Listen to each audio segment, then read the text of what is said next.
एक बहुत सुंदर कथा हमारी शिव महापुराण में आती है, एक बहुत सुंदर कथा हमारे यहाँ हमें सुनने को मिलती है। आप उस कथा का स्मरण करिएगा। भानु नाम का एक छोटा सा बच्चा था, बहुत छोटा सा बच्चा, भानु नाम था। पिता थे नहीं, मां अकेली, पिता नहीं है, अकेली मां है और वेधव्य मां अकेली। भानु का पालन पोषण कर रही है, खूब अच्छे से उसको रख रही है, खूब अच्छे से उसको खिला रही पिला रही, जितना बन सकता है उससे सेवा करती है।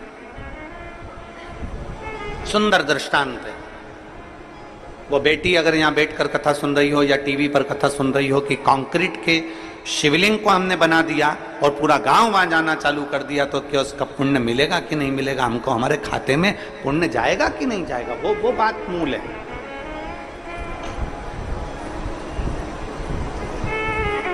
हमारे पास शिवलिंग नहीं था तो हमने वो कंक्रीट का बना दिया, तो उसका पुण्य है कि नहीं उसके लिए। भानु की मां उसका पालन पोषण कर रही है। घर में इतना वैभव नहीं है, घर में इतना धन नहीं।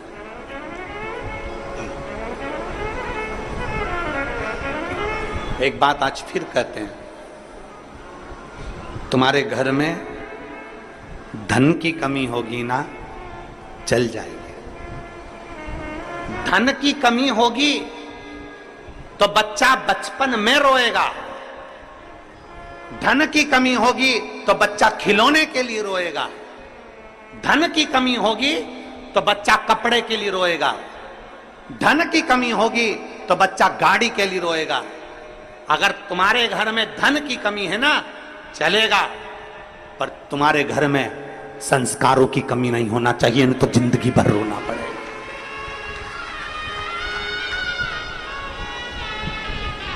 घर में अगर धन की कमी है तो चल जाएगा, 2 रोटी कम खाओगे, रूखी खाओगे, सूखी खाओगे, चल जाएगा, बचपन निकल जाएगा, जवानी निकल जाएगी, पर संस्कारों की कमी नहीं होना चाहिए। अगर हमारा संस्कार समाप्त हो गया तो हमें जिंदगी भर रोना पड़ सकता है, जिंदगी भर, जिंदगी भर चलेगा। धन की कमी चलेगी पर संस्कारों की कमी ना हो। संस्कार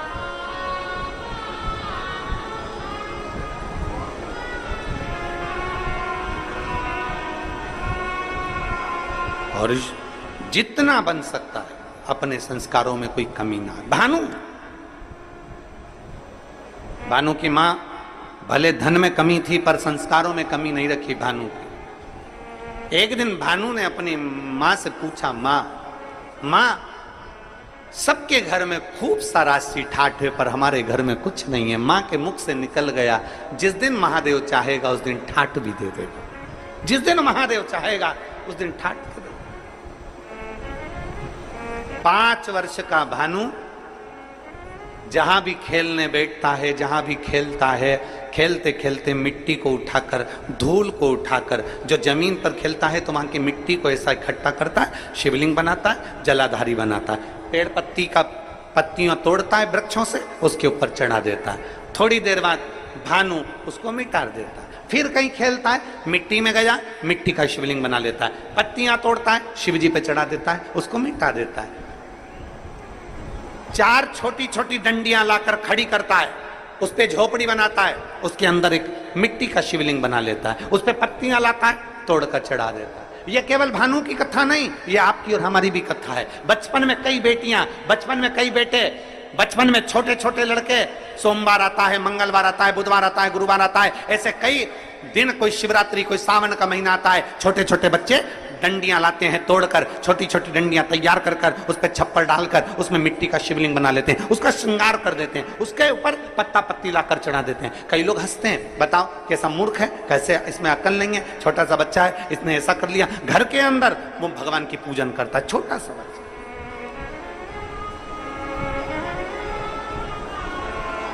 और मेरा विश्वास कहता है यहाँ छत्तीसगढ़ की जितनी मेरी जीजियाँ बैठी हैं, जितने मेरे जीजा बैठे हैं, जितने मेरे बेटा बेटी बैठे हैं, इन्होंने भी बचपन में जरूर मिट्टी उठाई होगी, उसको ऐसा करा होगा, आटे की लोई उठाई होगी, लोई को उठा के ऐसा ऐसा करके शिवलिंग बना लिया होगा, आटे की लोई का।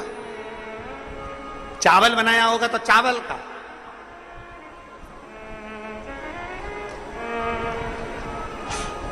बोलो बोलो, सही है कि गलत है?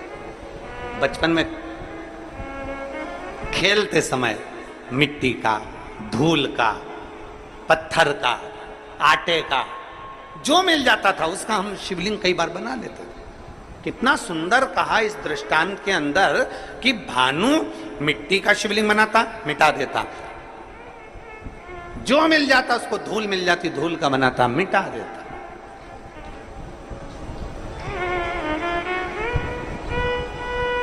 शिव महापुराण की कथा कहती है भूल वश भी, भूल से भी, भूल से। कितना सुंदर कहा। कई बार बादल देखते हैं ना, बादल, कई बार बादल देखते हैं तो बादल में भी शिवलिंग का दर्शन होता है। कई बार वहां शिवलिंग आया नहीं है, वहां शिवलिंग आया नहीं है, पर बादल देख रहे हो और दूसरे भी देख रहे हैं, उनको नहीं दिख रहा है, पर आपको बादल में ऐसा लग रहा है कि ये जलाधारी है, ये शिवलिंग है, ये सामने नंदी है, ये शंकर है, ये पार्वती है। बादल में भी आपको शिवलिंग का दर्शन हो रहा है। कई बार पानी में, कई बार शिवलिंग में, कई बार वृक्ष में, कई बार बेलपत्री की पत्ती में भी शंकर के शिवलिंग का दर्शन हो जाता है। कई बार फूल में शिवलिंग का दर्शन हो जाता है। क्यों, किस लिए, किस भाव से?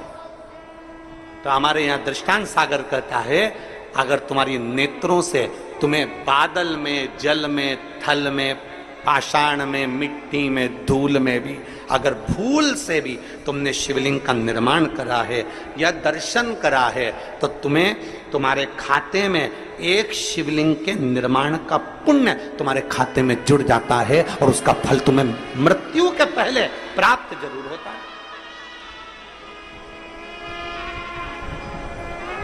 वो मिलता जरूर है। अब बादल में शिवलिंग बना, बादल में धुएं से, भाप से शिवलिंग का दर्शन हुआ, तो यहां शिवलिंग बना नहीं है, ये आपकी दृष्टि में, आपके मन में शिवलिंग समाया था तो आपने उसको शिवलिंग बनाया। वो देख ऐसा लग रहा है, ऐसा लग रहा है ना कि सामने जलाधारी है, ऐसा लग रहा है ना सामने शिवलिंग है, ऐसा लग रहा है ना कि सामने शंकर है। मतलब तुमने अपने दिल से बादल में भी शिवलिंग बनाया है, मतलब एक शिवलिंग बनाने का पुण्य तेरे खाते में जा चुका है। तुमने बेलपत्र में दर्शन करा, देखो ऐसा लग रहा है ना ये जलाधारी है, ये शिव है, ऐसा लग रहा है ना, मतलब तुमने बेलपत्र में भी शिवलिंग बनाया है, एक शिवलिंग का पुण्य तुम्हारे खाते में चला गया। केवल एक मिट्टी का बनाया, पाषाण का बनाया या कोई चीज का बनाया, ये हमारे खाते में पहुंच गया। एक शिवलिंग भले तुमने दिल से, मन से, भाव से बनाया, पर पहुंच गया।